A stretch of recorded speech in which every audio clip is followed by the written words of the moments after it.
Taoiseach, Raz Siegel is an Israeli historian who specialises in the area of Holocaust and genocide studies. And he is among many who in the last couple of weeks have described what Israel is doing to the people of Gaza as genocide.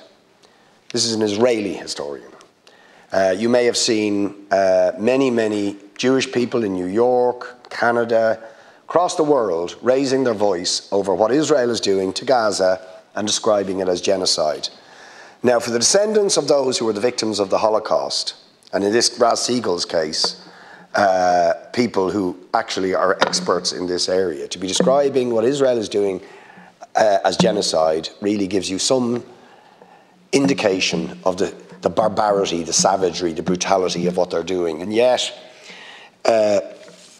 Europe continues and has continued to support, actively support, the Israeli state in developing, sustaining, researching the military means through which they are visiting this genocide on the Palestinians and ethnically cleansing them.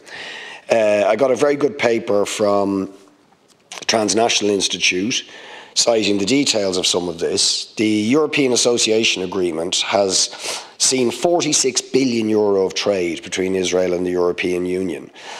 Israel has got 1,661 grants totaling 1.2 billion in the Horizon 2020. They're also involved in Horizon 21 to 27.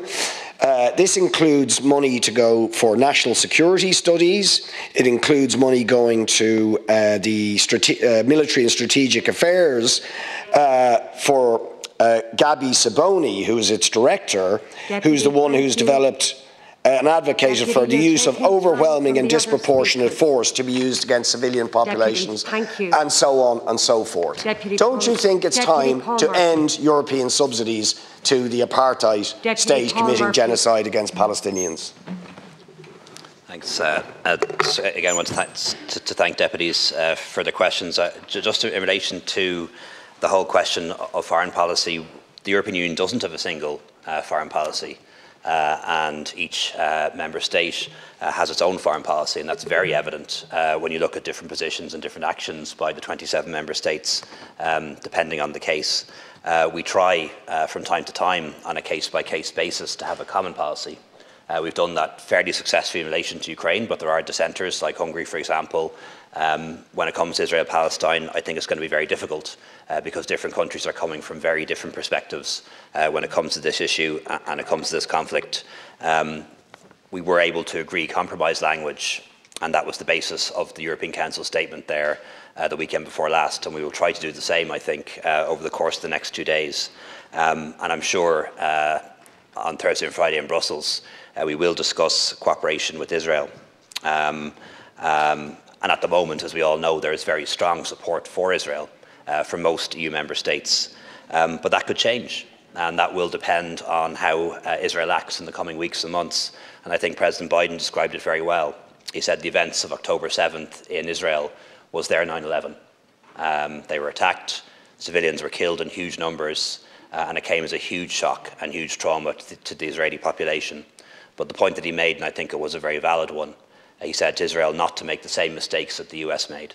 And I think it's very clear what he meant, because the US made terrible mistakes after 9/11, which caused a lot of hurt in a lot of parts of the world, and I think impacted on their influence. And I think the point that President Biden was making to Israel, if you read between the lines, was a message of restraint, and one that we will be making as well. Just in terms of international law, our view as the Irish government is that collective punishment, deliberately targeting civilians and targeting civilian infrastructure are breaches of international humanitarian law, no matter who does them, and we've been very clear and consistent on that. I can't speak for the President of the European Commission or other member states, nor would I, but I do understand that other member states come from different perspectives. And let's not forget why so many European Jews had to emigrate to their ancestral home in Palestine, in Israel. It was because of what was done in Europe, particularly the Holocaust. And a lot of countries feel historic guilt because of their involvement in that, and we have to understand that. And we also have to understand that when it comes to extremist Islamic terrorism, the supernova event in Israel wasn't the first concert to be attacked by Islamic fundamentalists. Let's not forget what happened at the Bataclan in Paris. Let's not forget what happened in Manchester. Other countries come from a different perspective on this, and we need to make sure that we understand their perspectives, even if we don't disagree with them, and guard against, in particular, rising anti-Semitism and rising Islamophobia, both of which are happening at the moment in Ireland and Europe, and really concern me. And we also need to not forget that in our own country, war crimes have been committed, and war crimes were committed in the name of the Irish people, although we always rejected that. And as we mark only this week the 30th anniversary of the Shankill bombing, a war crime if ever there was one. And we need to be consistent too in our condemnation of war crimes, particularly when they're done on the territory of Ireland or done by people who claim to be acting in our name. Just in relation to the whole issue around international alliances, and I think it's a very valid suggestion that we would try to build an international alliance that looks for a ceasefire first and looks for a peace initiative later.